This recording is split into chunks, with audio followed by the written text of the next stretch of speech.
உங்களுக்கு தெரிஞ்ச 2-3 ice cream flavour சொல்லுங்க அப்படின்னா என்ன சொல்வீங்க? சாக்லேட், ஸ்ட்ராபெரி, வெனிலா, பிஸ்தா அப்படின்னு சொல்லுவீங்க. ஆனா உங்களால 31 ஐஸ்கிரீம் ஃபிளேவர் சொல்ல முடியுமா? 1945லயே 31 நாளைக்கு 31 ஐஸ்கிரீம் ஃபிளேவர் சாப்பிடுங்க அப்படின்னு பாஸ்கின் ராபின்ஸ் கம்பெனி அறிமுகப்படுத்துறாங்க. 31 ஃபிளேவர்ஸா அப்படின்னு இந்த கடைகள்ல கூட்டம் குவிய ஆரம்பிச்சது.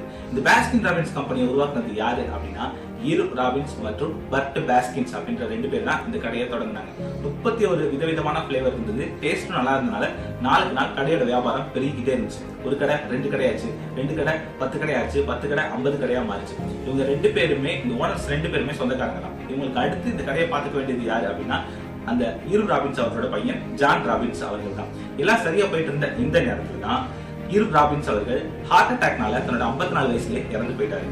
அதே நேரத்துல பர்ட் பாஸ்கின் அவர்களும் இருதய நோயால பாதிக்கப்பட்டாரு.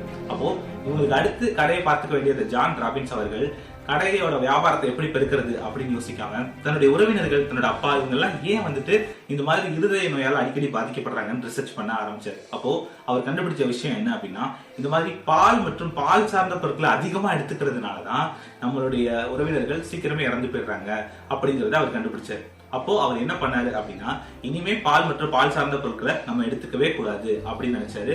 அவரு அதை அவாய்ட் பண்ண ஆரம்பிச்சாரு. அதே காலகட்டத்துல நம்ம மட்டும் நல்லா இருந்தா போதாது, நம்ம பால் சார்ந்த பிசினஸ் தானே பண்ணிட்டு இருக்கோம், ஐஸ்கிரீம் தானே வியாபாரம் பண்றோம், அப்போ அதையும் தவிர்க்கணும் அப்படின்னு சொல்லிட்டு 1967 தன்னோட மொத்த பிசினஸையும் வேற ஒருத்தருக்கு வித்துட்டாரு.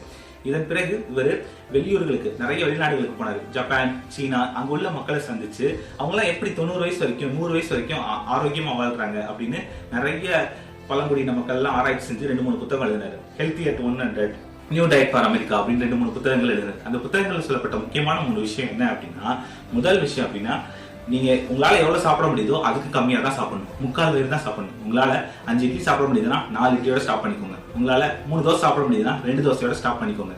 ரெண்டாவது விஷயம் என்ன அப்படின்னா சாப்பிட்ட பிறகு நிறைய பேர் தண்ணி குடிங்கன்னு சொல்லுவாங்க. ஆனா அது முக்கியம் இல்ல, சாப்பிடறதுக்கு முன்னாடி தண்ணி குடிக்கணும். சாப்பிடறதுக்கு ஒரு 20 நிமிஷத்துக்கு முன்னாடி தண்ணி குடிச்சீங்க அப்படின்னா உமிழ் நீர் அதிகமா சுரக்கும், அதனால செரிமானம் நல்லா நடக்கும். மூணாவது விஷயம் என்னன்னா ஃபாஸ்டிங், எப்போதும் நல்லா ஃபாஸ்டிங் இருங்க. ஒரு வாரத்துக்கு ஒருக்க ஃபாஸ்டிங் இருங்க, அட்லீஸ்ட் 2 வாரத்துக்கு ஒருக்கையாவது ஃபாஸ்டிங் இருங்க அப்படின்னு சொல்றாரு. இந்த 3 விஷயத்தையும் ஃபாலோ பண்ணாலே ஒரு ஆரோக்கியமான வாழ்க்கையை நம்ம வாழலாம் அப்படின்னு சொல்றாரு.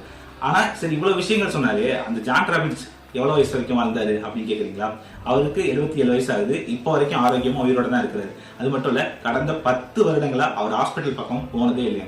சோ நீங்களும் பால் மற்றும் பால் சார்ந்த பொருட்களை முடிஞ்சா அவாய்ட் பண்ணுங்க. ஏன்னா அவ்வளவு பெரிய பிசினஸை பார்த்துட்டு இருந்தவரே அதை விட்டுட்டு இதா மாறி இருக்கிறாரு. அப்படின்ற பட்சத்துல நம்மளும் ஆரோக்கியமா வச்சுக்க இந்த மாதிரி தேவையில்லாத சில விஷயங்களை அவாய்ட் பண்றது நல்லது.